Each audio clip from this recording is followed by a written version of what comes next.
It seems to me right now that the Brooklyn Nets, even though I don't agree with a lot of things that people are saying about them right now, seems like a lot of people are kind of giving up on the Brooklyn Nets. Whether you talk about the James Harden situation with whether or not he's going to return to the team, KD with his injury, or Kyrie Irving with the whole issue that's been going on the whole year with him not playing at home and only playing on the road.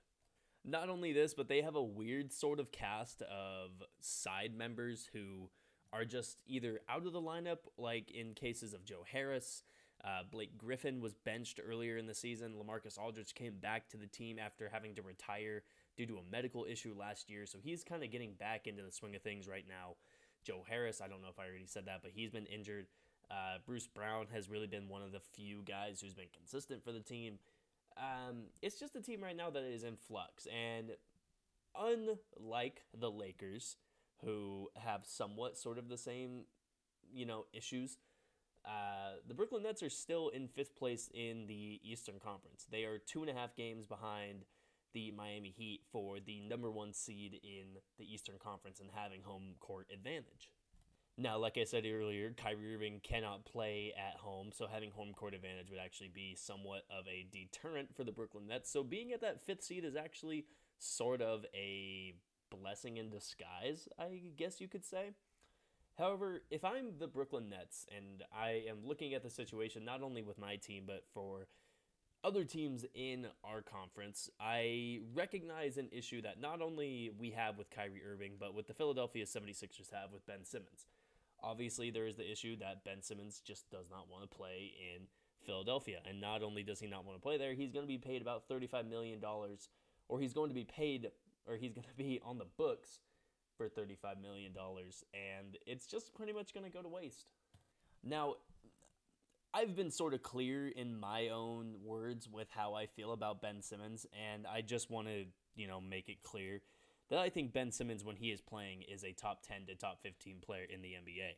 You want to talk about Ben Simmons since he actually started playing in 2018? If you do not count the, I believe, 1 or 2 years where he was coming back from injury out of college, which I understand in saying that is a lot for you to ask. A lot for me to ask you to just ignore 3 seasons, including this season where he just is not playing. However, in the 4 seasons that he was playing, Ben Simmons missed 31 games, and in those 4 seasons, he has more triple-doubles. He has 32 triple-doubles. He has 31 games missed. So you cannot tell me that Ben Simmons is not an elite player in the NBA when he is playing. With that being said, he obviously cannot play with Joel Embiid, and he obviously is no longer a fit in Philadelphia. No matter how much I want him to go back to Philly, no matter how much probably Daryl Morey wants him to come back to Philly. With that being said, a very, very good trade for not only the Philadelphia 76ers, but also the Brooklyn Nets would be sending Ben Simmons to Brooklyn in exchange for Kyrie Irving.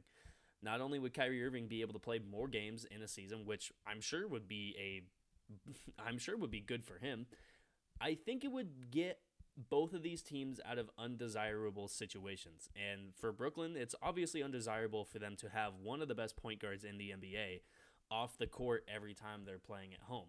Now, I'm sure there is a chance that they are going to finesse the situation and try to get Kyrie Irving to be able to play at home regardless of his vaccination status, which I'm not even going to speak on that issue.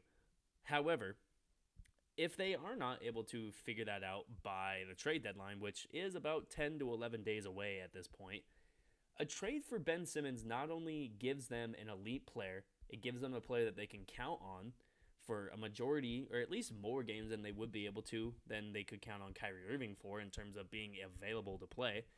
And for the Philadelphia 76ers, it gives them a player that fits alongside Joel Embiid a little bit better. And, we see right now Tyrese Maxey has improved to a very good player alongside Joel Embiid in his first real year starting as the point guard in his second year out of college. But if you put Kyrie Irving on this Philadelphia 76ers team, obviously the defensive statistics are going to be worse for you than they would be with Ben Simmons. But Kyrie Irving, being the probably best ball handler the NBA has ever seen, one of the best finishers the NBA has ever seen, putting him alongside Joel Embiid not only takes a lot of pressure off of Joel Embiid, but those two play together a lot better than a lot of people would probably give them credit for. At this point, I would say that Joel Embiid is probably the most talented player in the NBA, second maybe to only Nikola Jokic. You put him alongside the best ball handler in NBA history, probably one of the best finishers in NBA history. This Philadelphia 76ers team already is kind of on fire right now. They started the season, I think, through their first 15 games, they were like 7-8 or 8-7, or they just weren't looking great early in the season. They've kind of caught fire recently. They're 29-19. They're looking like the best, one of the best teams in the Eastern Conference, if not the best team with Joel Embiid. And he's had an MVP season. You put him with someone who at least kind of is comparable in talent to Joel Embiid alongside him with Kyrie Irving. This team goes elite places. And for Brooklyn, a lot of this, they get one of the best defenders in the NBA in Ben Simmons. And not only do they get one of the best NBA players or NBA defenders, they get one of the best NBA players in Ben Simmons. And that's just plain and simple. Like I said earlier, he's got 32 triple-doubles. He's missed 31 games. So he's obviously reliable when he does want to play. Obviously, that is the issue right now, is he just does not want to play for the Philadelphia 76ers. I understand that that's something that you probably don't want to be trading for. But if you do get Ben Simmons on your team, when you get KD healthy, when you have James Harden running the show, you have an offense that looks like, and Joe Harris gets healthy, their role players get healthy. Let's just play the assumption game. You roll out a lineup with Ben Simmons probably at the 4 or 5. Let's just say he goes to the 5. You run KD at the 4. You got James Harden playing point guard. You have Joe Harris as a shooter. And you have anyone from Bruce Brown. You have, maybe some Javon Carter in there, which I don't love Javon Carter, but that's just kind of how the Brooklyn Nets are set up right now. You've got, Patrick Mills. You've got Cam Thomas. You've got, maybe some DeAndre Bembry in there. Maybe a little Paul Millsap, depending on how you feel. If he's going to stay on the team or not. James Johnson. There's a lot of things that Brooklyn would be able to do if Ben Simmons is traded to their team. And, even though I think Kyrie Irving is the best finisher in NBA history, even though I think he's the best ball handler in NBA history, what Ben Simmons could give to the Brooklyn Nets, and this is whether Kyrie Irving would be playing every game or not, what Ben Simmons could be able to give to the Brooklyn Nets roster is probably infinite times more than what Kyrie Irving could give. Because at this point, Kyrie Irving is kind of the third star on this team. And Kyrie Irving doesn't really fit as a third star. He has to be the number 1 or number 2 guy. That's just how that's how he has to be efficient. That's how he has to be the elite player he is. And he would get a chance to do that in Philly.